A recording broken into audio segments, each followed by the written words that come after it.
Well, this may seem like just a small local story, but it shows how the police themselves will suffer when the government's allowed to cut itself loose from the Constitution. And it shows how the mainstream media can make itself a tool of the government to crucify those the government doesn't like. We all know how abusive and vindictive the TSA can be. We've seen this released in recent news articles. But the key question here is, was the TSA able to get an entire small-town police department disbanded and its police chief put on leave?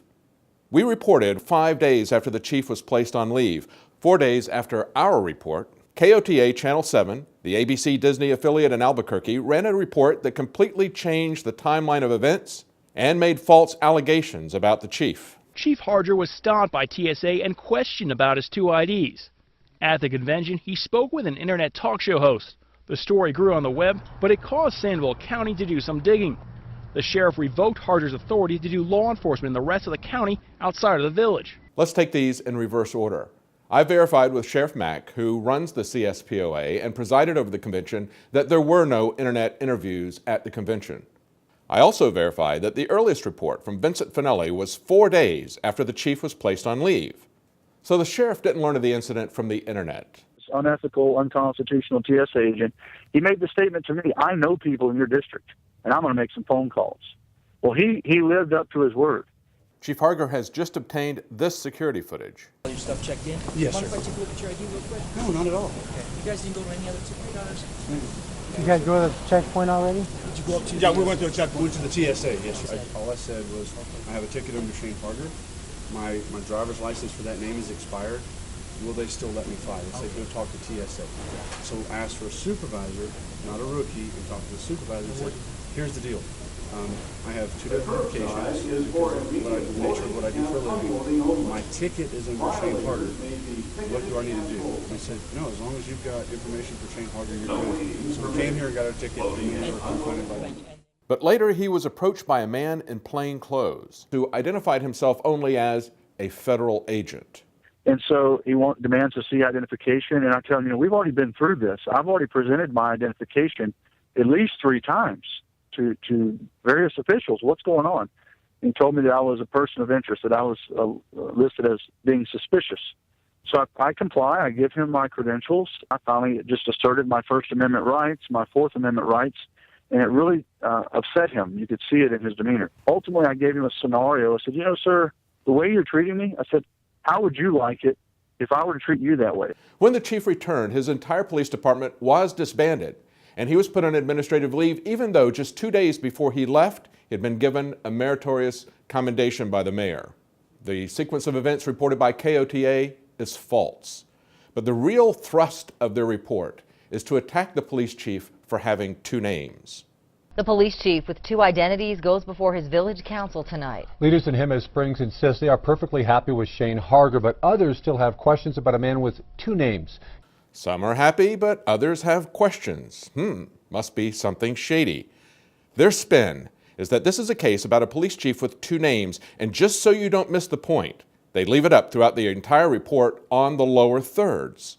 KOTA does briefly mention why Chief Harger has 2 names. I have a valid driver's license under Braxton Hayes. That is true. An identity he says he assumed following his interview in the Levi Chavez case. It was done lawfully and legally. Chief Harger's role in the Levi Chavez case, where another cop was charged with murder, was much more than just an interview. It sheds light on why he would have 2 names, and it also sheds light on his character. Levi Chavez was a cop who said his wife committed suicide using his service revolver. Shane Harger was a deputy and first on the scene.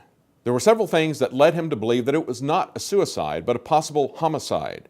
And then Chavez's police friends showed up, out of their jurisdiction, and started destroying evidence. According to the deposition, Deputy Shane Harger said he was appalled when he was told by an APD lieutenant he was going to cut up and remove bloody sheets. Harger said in the deposition, quote, "I was appalled that a lieutenant of a renowned agency as Albuquerque Police Department would even consider entering a homicide scene out of his jurisdiction, let alone remove evidence." That was a report at the time of the trial from another Albuquerque TV station, KOB Channel 4. But KOTA Channel 7, that is now attacking Chief Harger, reported a police lieutenant suspiciously destroying evidence this way at the time. But when O'Connell saw the bloody bedding and mattress, he asked and got the okay from the Valencia County Sheriff's Office to clean it up. He became a little emotional when he explained why. I had a personal experience with suicide in our family. You can tell that was pretty difficult for Lieutenant O'Connell to say again.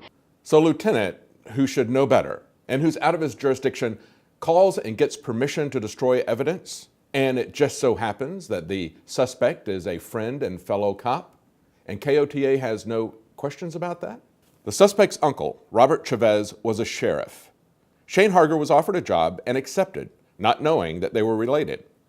The murder suspect's father, Levi Chavez Sr., also worked for Robert Chavez and allegedly approached Shane Harger to give favorable testimony about his son.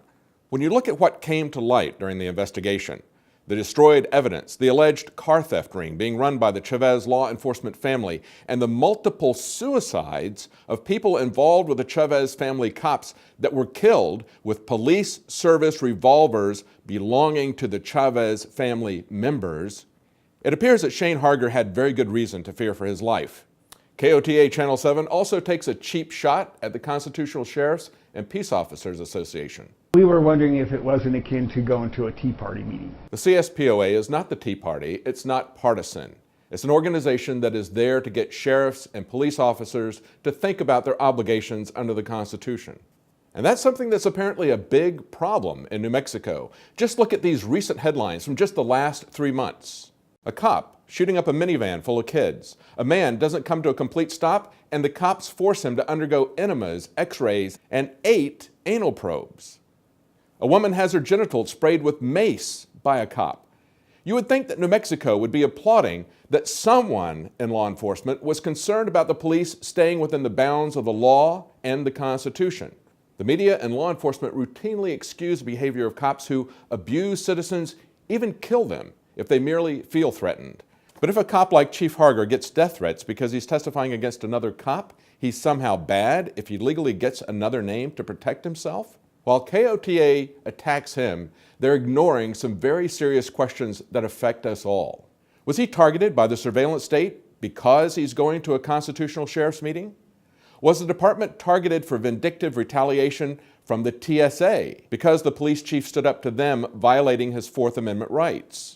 Those are questions that concern us all, but don't expect mainstream media to ask them.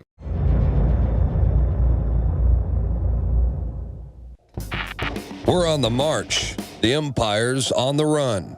And the InfoWars army is standing strong. Wake up your family, friends, and neighbors and break the matrix at InfoWarsStore.com.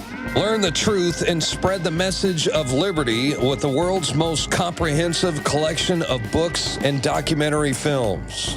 Maintain a healthy metabolism and energize your body to perform at peak health with Survival Shield Nascent Iodine.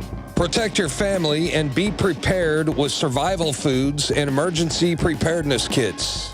And now you can drink safe water with your own ProPure water filtration system, which removes fluoride and other harmful chemicals from your family's water supply.